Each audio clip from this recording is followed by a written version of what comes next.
Adorned white shoes with swaying tassels dance on a canvas floor.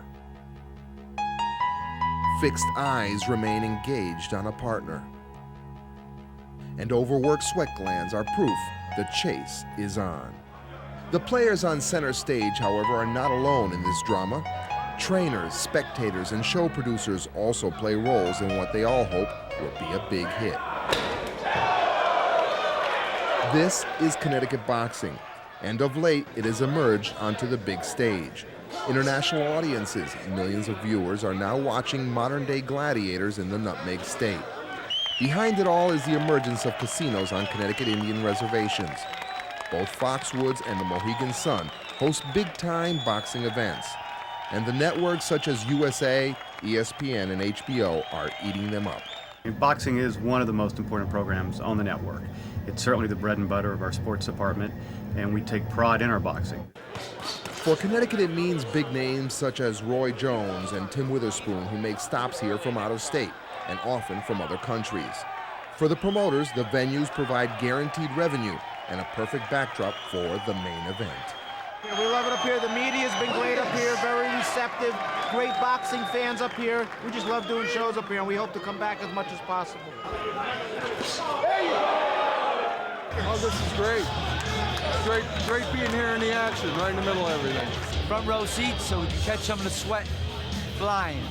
Oh, I love it. I love boxing. I love coming up here watching every fight. This new phenomenon is no flash in the pan.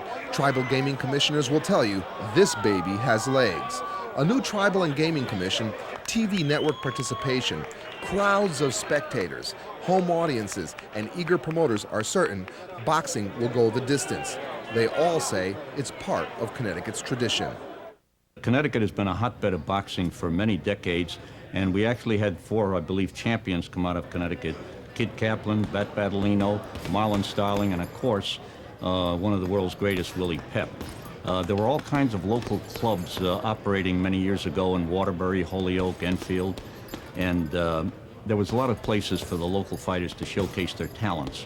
But as the years went by, for whatever reason, that dried up. Probably the cost of boxing promotions increased and they just couldn't do it. That was then. This is now. State boxing officials say there are at least 16 sites, from the streets of Norwalk to the hills of Wyndham, where amateurs are mixing it up. Ancient wisdom says, never contend with a man who has nothing to lose. Maybe that's what makes many of the young people who train in this Hartford gym fierce competitors. For many, the north end of Hartford is hard luck alley. Chances are you're from a poor family. Percentages say you'll drop out of school. And if you're not careful, you'll be enticed by the lure of drugs and fast money. 15-year-old Sammy Vega's from the north end. So far, he's sidestepped many of the ghetto's distractions. Maybe it's the dream of one day making it to the other side of the tracks that motivates him. Maybe he's motivated by what takes place on the other side of this fence. This is the San Juan Center's boxing facility. By day, offices in the front of the building serve the elderly, mentally retarded, and poor seeking help with housing and employment. By night, it boasts the presence of champions. Junior Olympic champions like Vega, #1 in the country in his weight class, and 15-year-old Greg Kyler, ranked 2nd in the nation. Keeps a lot of kids out of trouble. How do you mean? So won't have to be out on the streets all day. You can come in the gym. About time you train, it's dark time to go in the house. The center's enigmatic executive director, George Cruz, is not exactly your typical social service agency director, nor is he your typical boxing manager. Well, this is the lure. See, we use this as a lure.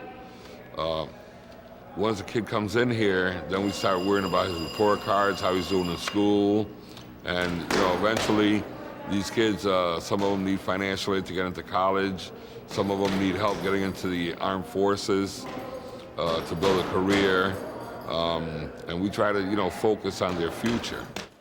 A future is not automatic in the North End. Many a life have been snuffed out early. Fortunately, crews and volunteers such as former fighter Johnny Duke have shown youngsters how to counterpunch and avoid the knockout blow.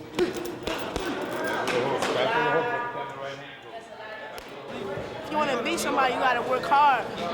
Like me, I want to be a champion. I gotta work, I gotta train hard for it. It's just the same thing in school. The mindset you have to succeed in boxing could be, applied to anything, to math problems. The same basic concept, is to stick it out, and no matter how tough it gets.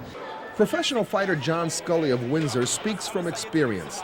The highly rated light heavyweight boxer spends much of his time coaching Sammy, Greg, and many of the other kids who find their way here. A lot of the kids here don't have father figures, and here there's a lot of father figures, and we have a lot of good professional boxers that are good role models. We have George Cruz, who's a good role model, and people that really just care about them. Kids off the street, enthusiasts, junior Olympians, and professionals all train side by side in this gym named the Jeffrey Dressler Arena, after philanthropists who helped to make all this happen. Working alongside the professionals is comparable to practicing your jump shot alongside John Starks. For young fighters, it's a sensational opportunity. At the San Juan Center, along with Scully, professionals Eric Harding and Angel Vasquez provide examples the young fighters can emulate. On this day, the three professionals are preparing for an upcoming competition that finds them and others from this gym on the same card. They're all part of this new wave of interest in Connecticut boxing. A nationally televised event will feature Angel Vasquez. Vasquez, who trains with his father, hopes to win the vacant United States Boxing Association featherweight title. There's a lot on the line for all the fighters. For 29-year-old Vasquez, whose undefeated record is 14-0, this is a must-win if he's to reach the pinnacle of his weight class and get a shot at the world title. For the young undefeated Eric Harding, it's an opportunity to show off his power before a national audience. For John Scully, it's a have-to fight.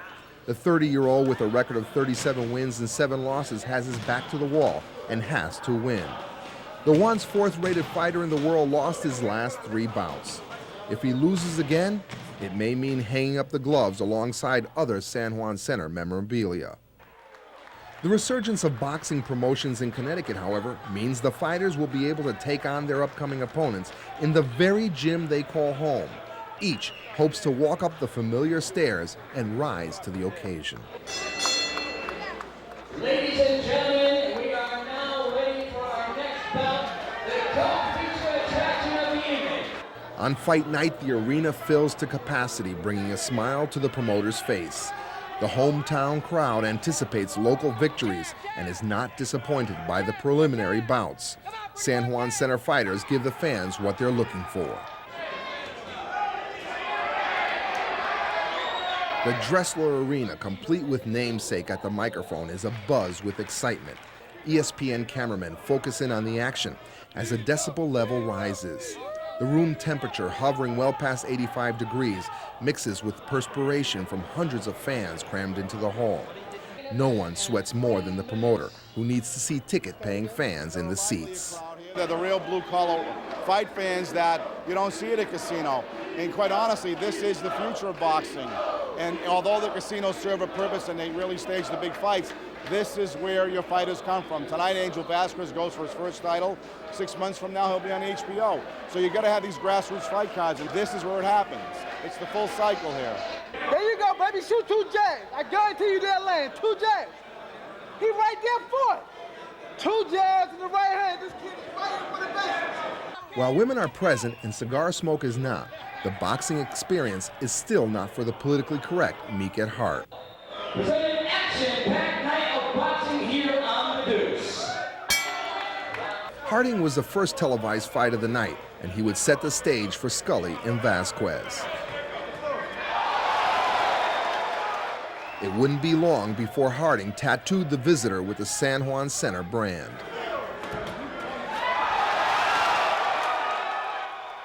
Cruz, who operates the center, works with the kids, and even sang the national anthem on this day, was also in Harding's corner. Harding would eventually make Cruz a very proud man. Next, it would be Scully's turn, but he had a lot more writing on the fight. Scully, a lifelong Muhammad Ali fan, seemed to take pages from his hero's book, leaning back onto the ropes early in the rounds and countering later with flurries.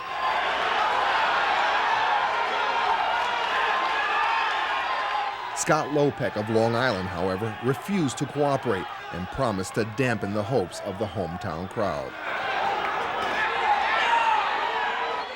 Lopek withstood all Scully had to give, but with time running out on Scully's career, the Windsor native pelted Lopek, opening up his eyelid and reminding the crowd just how vicious the sport could be. Lopek would not go down, but Scully would win by a technical knockout.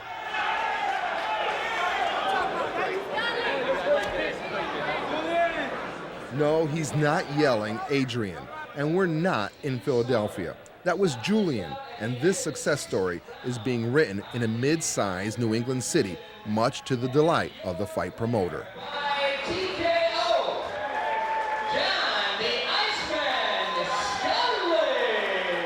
They save a lot of young lives here, and it's a lot more than boxing, but tonight they've enabled the world to see Hartford in the San Juan Center. So I guess the best thing I can say right now is that boxing's alive in Hartford, and it just kind of like trickles out into the other communities in New England, and the San Juan Center does a lot with amateur boxers, and tonight you're seeing their good pro fighters. So it's just a good thing all around. Scully's career continues, now with the promise of a bigger bout on ESPN. It looks like I'm going to fight for the IBA title, which is like a minor version of the world title. But the key to that fight is that it's against a good fighter, Jose Luis Rivera, and it's going to be on ESPN. If I win that, I'm guaranteed a shot at a big name. Don't let anybody tell you you're done. You know, you're as good as you want to be.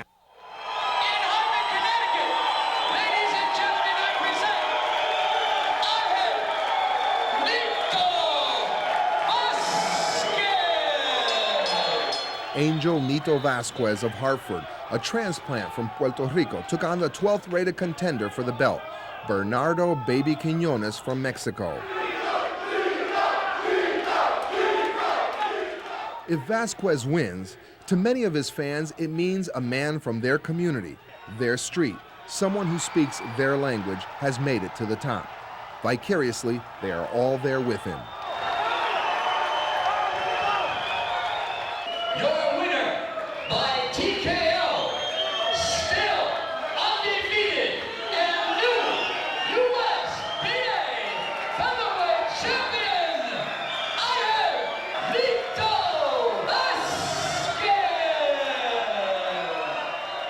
On this day, it would be a Connecticut sweep. A young black man, a local white hope, and a Puerto Rican father symbolically carry their families, club, and communities to victory. For some, it's simply a night of entertainment. For others, the continuation of a career. And for yet others, a shot at a 5-figure payday and an opportunity to send a message. I tell kids to stay in school and don't get involved with drugs. Drugs get you nowhere. It's good for kids to get involved in sports and enjoy their youth. That's the message coming from the San Juan Center to every child that dares to lace up the gloves. Some will get it, and some won't. The sport is too brutal to glamorize as a game that simply builds character, because there are casualties along the way. Along with the sequined robes are the bloodied faces. For those who enjoy the primal competition, Connecticut is now on the world stage. Casinos vie for the biggest names. Local promoters want to roll in big casino events in order to secure a profit. Connecticut's boxers want to be there when they do. And fans want to be close enough to the action to feel the sweat that flies off the fighters. The people in the San Juan Center hope that in the process, they can launch some careers and save some lives.